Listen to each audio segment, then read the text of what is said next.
And the men of Ephraim said to him, "What is this that you wanted to do, so that you would not call us when you went to fight against Midian?" And they rebuked him strongly, and came close to using violence. And he responded to them, "But what could I have done that would be so great as what you have done? Is not one bunch of grapes of Ephraim better than the vintages of Abiezer? The Lord has delivered into your hands the leaders of Midian, Oreb and Zeb. What could I have done that would be so great as what you have done?" And when he had said this, their spirit, which was swelling up against him, was quieted. And when Gideon had arrived at the Jordan, he crossed over it with the 300 men who were with him. And they were so weary that they were unable to pursue those who were fleeing. And he said to the men of Succoth, "I beg you, give bread to the people who are with me, for they are greatly weakened, so that we may be able to pursue Zebah and Zalmunna, the kings of Midian." The leaders of Succoth answered, "Perhaps the palms of the hands of Zebah and Zalmunna are in your hand, and for this reason you request that we give bread to your army." And he said to them, "So then, when the Lord will have delivered Zebah and Zalmunna into my hands, I will thresh your flesh with the thorns and briars of the desert." And going up from there, he arrived at Penuel. And he spoke to the men of that place similarly. And they also answered him, just as the men of Succoth had answered. And so he said to them also, "When I will have returned as a victor in peace, I will destroy this tower." Now Zebah and Zalmunna were resting with their entire army. For 15,000 men were left out of all the troops of the eastern people. And 120,000 warriors that drew the sword had been cut down. And Gideon ascended by the way of those who were dwelling in tents, to the eastern part of Nobah and Jogbehal.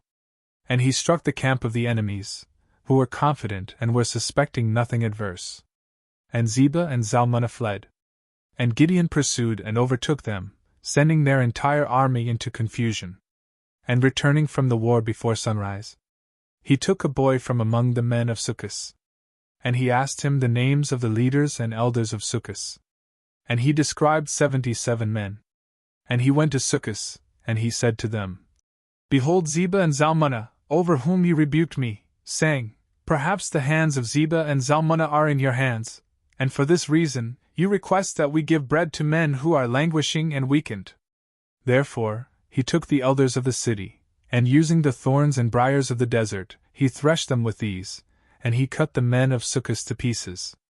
He also overturned the tower of Penuel, and he killed the men of the city.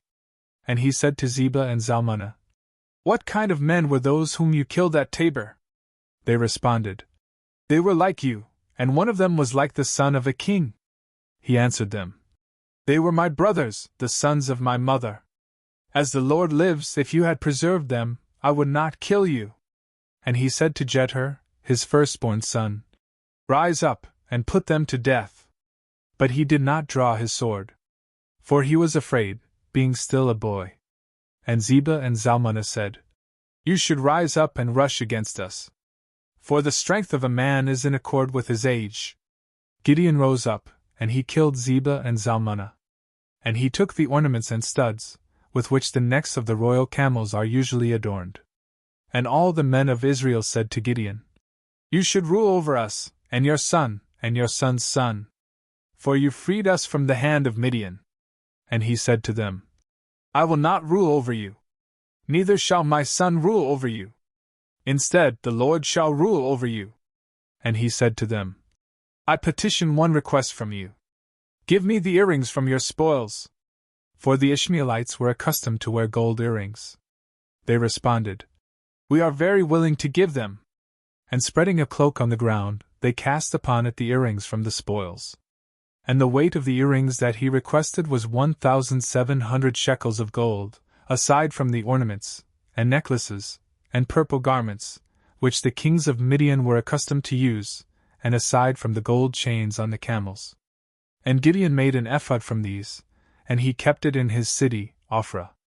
And all of Israel committed fornication with it, and it became a ruin to Gideon and to all his house. But Midian was humbled before the sons of Israel. Neither were they able any longer to lift up their necks. But the land rested for 40 years, while Gideon presided. And so Jerubbaal, the son of Joash, went and lived in his own house. And he had 70 sons, who went forth from his own thigh. For he had many wives. But his concubine, whom he had in Shechem, bore him a son named Abimelech. And Gideon, the son of Joash, died in a good old age, and he was buried in the sepulchre of his father, at Ophrah, of the family of Ezri. But after Gideon died, the sons of Israel turned away, and they committed fornication with the Baals. And they struck a covenant with Baal, so that he would be their God. And they did not remember the Lord their God, who rescued them from the hands of all their enemies on all sides. Neither did they show mercy to the house of Jerubbaal Gideon, in accord with all the good that he had done for Israel.